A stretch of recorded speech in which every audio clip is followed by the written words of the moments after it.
Hello guys, നമ്മളാണെങ്കിൽ തിരുവനന്തപുരം ഒരു trip പോയിട്ടുണ്ടായിരുന്നേ. രാത്രിയിലാണ് പോയത് കേട്ടോ. ആമിക്കുഞ്ഞാനെ പകലൊന്നും ഉറങ്ങാതെ രാത്രി ആയപ്പോഴത്തേക്കിനും ഉറങ്ങുകയും ചെയ്തു കേട്ടോ. പിന്നെ ഫുഡും കൂടെ കഴിച്ചിട്ടാണ് പോയത് കേട്ടോ. ഈ കണ്ണൂർ റെസ്റ്റോറന്റ് ഒരു രക്ഷയില്ലാത്ത ഫുഡായിരുന്നേ. ഈ ഹോട്ടലിൽ ചെന്നാൽ ഇതെല്ലാം കണ്ടോണ്ട് പിള്ളേർ പിന്നെ അകത്തോട്ട് കയറാൻ ഒരു ഇത്തിരി പാടാ കേട്ടോ. ട്രിവാൻഡ്രത്ത് ചെന്നപ്പോൾ നമ്മൾ താമസിച്ചെടുത്തോ അവിടെ അത് കിട്ടുക തന്നെ കേട്ടോ. ആ അക്വേറിയം നോക്കിക്കൊണ്ട് എത്ര നേരം കളിച്ചെന്നറിയാവോ ഇവര്.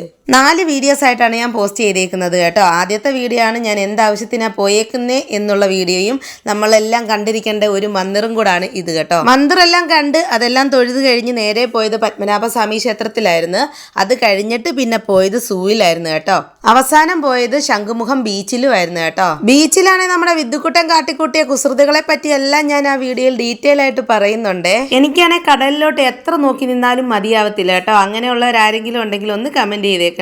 സത്യത്തിൽ ബീച്ച് കുറെ നേരം ഞങ്ങൾ സ്പെൻഡ് ചെയ്തായിരുന്നു കേട്ടോ. അത് തന്നെ ഞങ്ങൾ ബ്ലോക്കിനെ പേടിച്ചായിരുന്നേ. പക്ഷെ പറഞ്ഞിട്ട് ഒരു കാര്യമില്ലായിരുന്നു. അടാർ ബ്ലോക്കോട് കൂടി തന്നെയാണ് കേട്ടോ ഞങ്ങൾ തിരിച്ച് വീട്ടിലെത്തിയത്. ഒരിക്കലും മറക്കാൻ പറ്റാത്ത ഓർമ്മകളുമായിട്ട് ഒരുപാട് സന്തോഷത്തോടു കൂടിയാണ് ഞാൻ വീട്ടിൽ തിരിച്ചെത്തിയത് കേട്ടോ. അപ്പൊ തിരുവനന്തപുരം വിശേഷങ്ങൾ എല്ലാവരും പോയെന്ന് കണ്ട് എല്ലാവരും നമ്മളെ ഒന്ന് സപ്പോർട്ട് ചെയ്യാൻ മറക്കല്ലേ. 4 വീഡിയോസ് ആണ് കേട്ടോ, കാണാൻ മറക്കല്ലേ.